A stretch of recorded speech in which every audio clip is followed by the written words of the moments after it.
What's up guys, Kyle here again, and today we're gonna check out this little guy. The HOTONE, or as I prefer, the HOTONE Freeze B. Let's do it.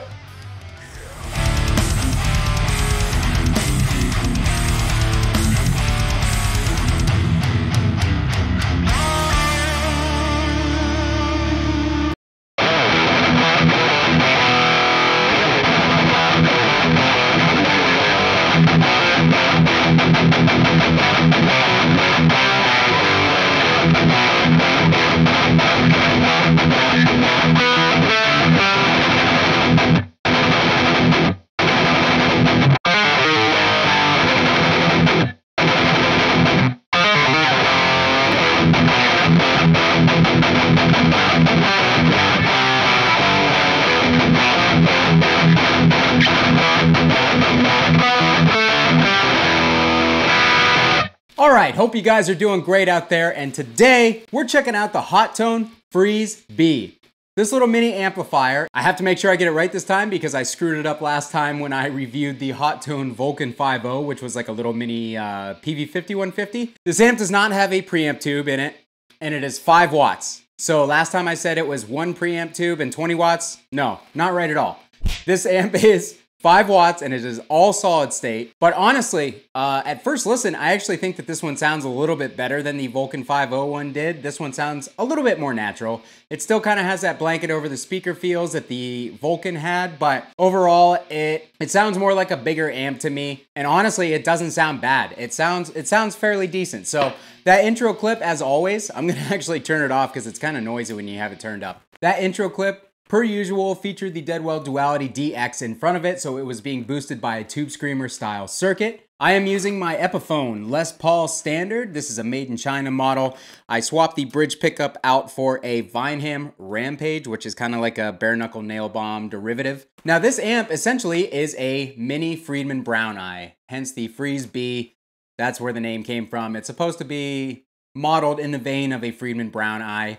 I own a BE100 and a BE50 Deluxe. I know the Friedman sound quite well. This thing definitely kind of has a little bit of like the scoopy mid thing going on, but you know, obviously we're talking a $120 little solid state amp versus an actual Friedman, so they're just trying to get somewhere in that ballpark. So I'm not gonna sit here and crap on the amp for not sounding like a $3,700 Friedman. It sounds pretty good, honestly. So we're gonna put everything at noon and I'm gonna dial the gain back. We're gonna turn it on. No boost, no effects up front. Going through a Mesa oversized 4x12 cab with the stock V30s, SM57 directly on the speaker. And we'll see how that sounds. Real quick, if this is your guys' first time here at my channel, I would really appreciate it if you like this video, hit the like button, and consider subscribing on your way out, as it really helps my channel grow. I'm always making videos running through awesome high gain amps, doing cab comparisons, testing overdrives, testing tiny little solid state amps. I kind of do a little bit of everything that's in the high gain thrash metal realm. So if you guys are into stuff like that, hearing riffs in E standard with unprocessed audio,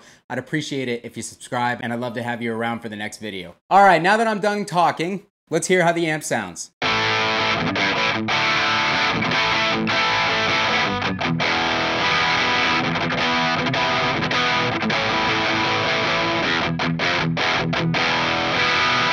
All right, so that's with the gain at 9 o'clock. Let's pump that gain up a little bit to about 1030.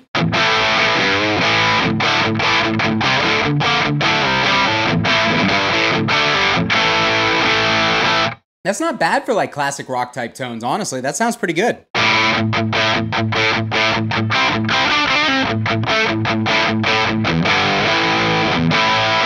Not bad at all. The more you crank the gain up though, the fuller the amp gets. So we have the gain at noon.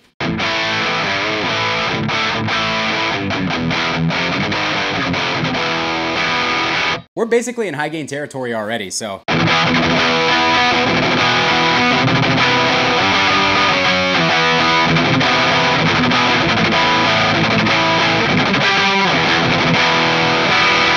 All right, so as it is, the amp seems to lack a little bit low end. Let's turn that low end up. Let's turn the highs up to get a little bit more brightness. That was like all it needed to sound good.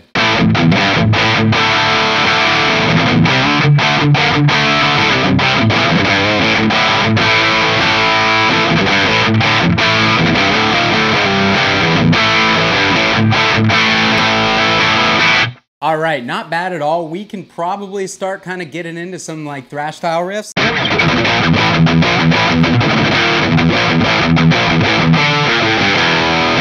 Still a little light on the saturation for my taste. It's sounding a little bit thin. So let's crank that gain up a little bit more. See how that sounds.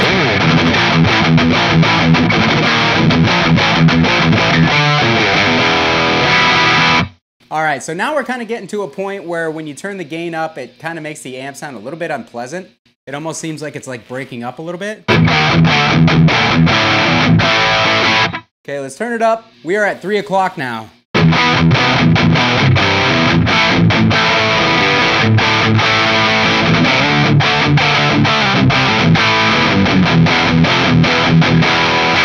I just think turning the gain up adds some fatness in the amp overall that doesn't sound all that great to my ear. Let's turn up the treble a little bit and the mids a little bit. That's better. Turning the mids up seems to balance the amp out a little bit more so the low frequencies added by the gain aren't so noticeable.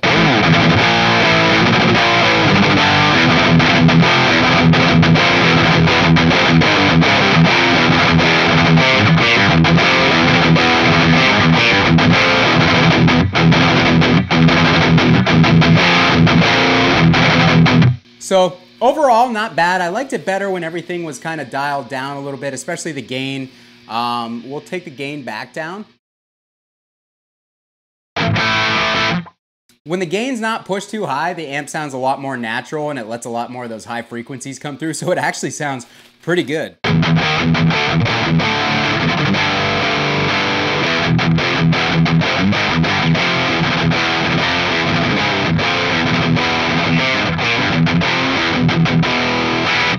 All right, so with all that being said, you guys know that I'm gonna boost it because that's what I do. Let's kick the Duality back on and see how it sounds with a Tube Screamer style boost out in front of it.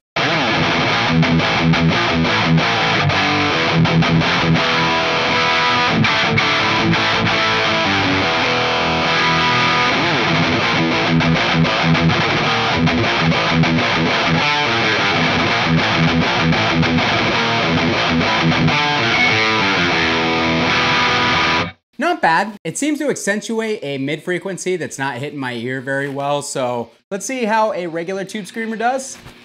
I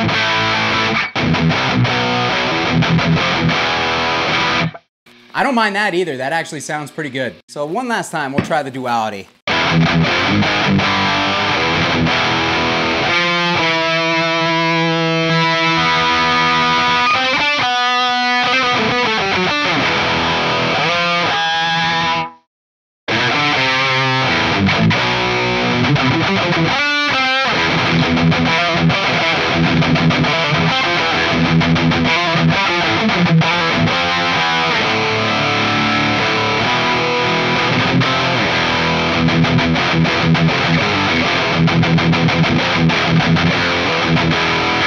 All right, so overall, it's a pretty cool sounding amp. It does remind me of a Friedman in certain ways. It kind of has that like scoopy 80s Marshall thing going on a little bit. And also there's a thing that I've noticed about Friedman's where they kind of have this like soft low end response. It's not that they're loose or saggy, but they just don't seem to have like a big punch to them like the Splons do, which is why I like the Splon so much. Depending on what you're playing, that might be an advantage. For me, being a super tight thrash guy who wants things to punch and be very immediate on the low end, I don't personally love it that much. But overall, I think this Freeze B actually sounds better than the Vulcan 5.0, which is based on the PV5150 that I previously demoed from HOTONE. So this one sounds a little bit better. I'm digging this one a little bit more overall. I could suggest it a little bit stronger if you guys were looking for something for a tiny little practice amp type deal. So real quick, I'm gonna play one more riff and then we'll get out of here. But I've got the drive back off. And I just think it sounds the best like that. It sounds the most natural. It sounds the most amp-like. It sounds pretty good, actually, so.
Okay, real quick before we end the video. Last time I went over the features on this thing and I completely forgot to do it this time. And this thing is so tiny, it's like unhooking a pedal. So we're just gonna pull it apart here. As you can see, this thing fits in the palm of my hand. It's very small, very compact. It is all metal. It's got a nice feeling build quality, actually. It's kind of surprising. For 120 bucks, you're not getting a bad value here. So on the back, you actually have an effects loop. There's an effects loop on the back of this amp. There is also an auxiliary in, so if you want to jam along to your favorite band, you can do that.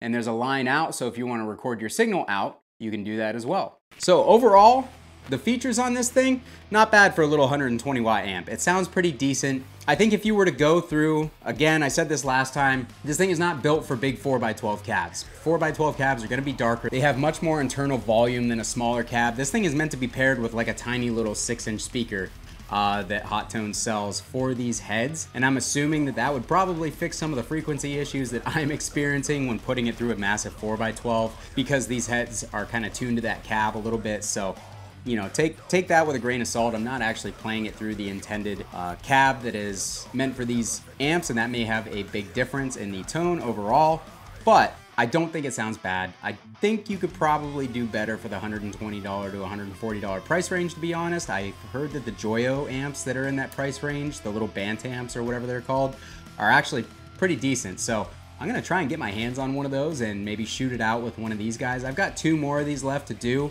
You guys will hear my thoughts and opinions on 2 more of those, and I will put the Amazon link for this down below in the description of the video if you guys want to take a look at it or purchase it. And again, I really... dirty underwear up here again. And again, I would really appreciate it if you guys consider liking this video on the way out and hitting the subscribe button. I'd love to you got me all f***ed up now. And again, I would really appreciate it if you guys consider hitting the like button if you enjoyed this video on your way out, and subscribing so you don't miss any more videos. I'd love to have you guys around for the next one. Kyle here again. We'll see you guys soon. Kyle here again. We'll see you guys soon.